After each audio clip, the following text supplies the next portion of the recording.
এটা আমি বলি যে উন্নয়নের রেনেসা আমরা বলতে পারি, কারণ এত অল্প সময়ে একটা দেশ সারা বিশ্বে কোথাও কিন্তু এত উন্নতি লাভ করতে পারেনি, এবং এটা একমাত্র সম্ভব হয়েছে মাননীয় প্রধানমন্ত্রীর নেতৃত্বের কারণে।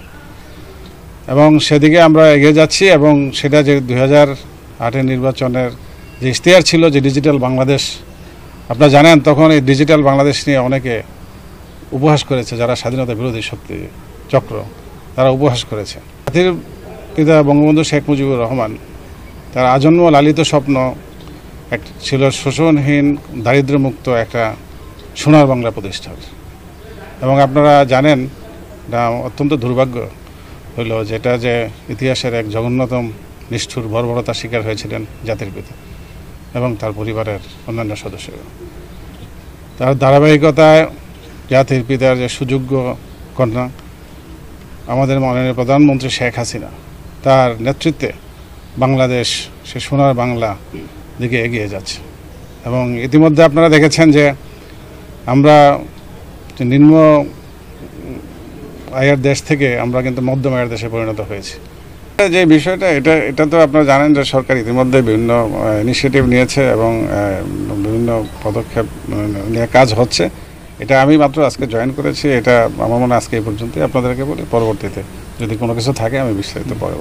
আমি আজকে আপনাদের সামনে আপনাদের মাধ্যমে আমি মাননীয় প্রধানমন্ত্রীর কাছে আমি আমার অশেষ কৃতজ্ঞতা জ্ঞাপন করছি যে মাননীয় প্রধানমন্ত্রী আমাকে এলিট ফোর্স র্যাবের ডিজি হিসাবে নিয়োগ দিয়েছেন এবং আমাকে কাজ করার সুযোগ দিয়েছেন।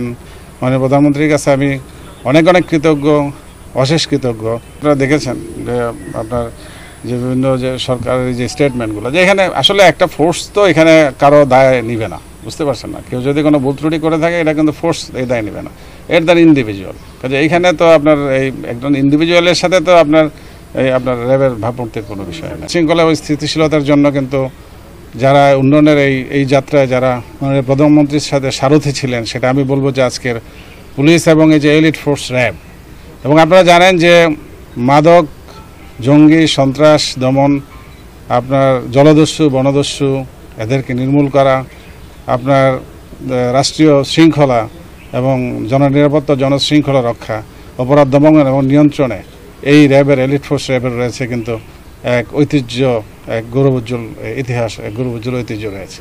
র্যাবে কর্মরত অবস্থায় বিভিন্ন কাজ করতে গিয়ে বিভিন্ন চ্যালেঞ্জ মোকাবেলায় যারা শহীদ হয়েছেন তাদের সকলকে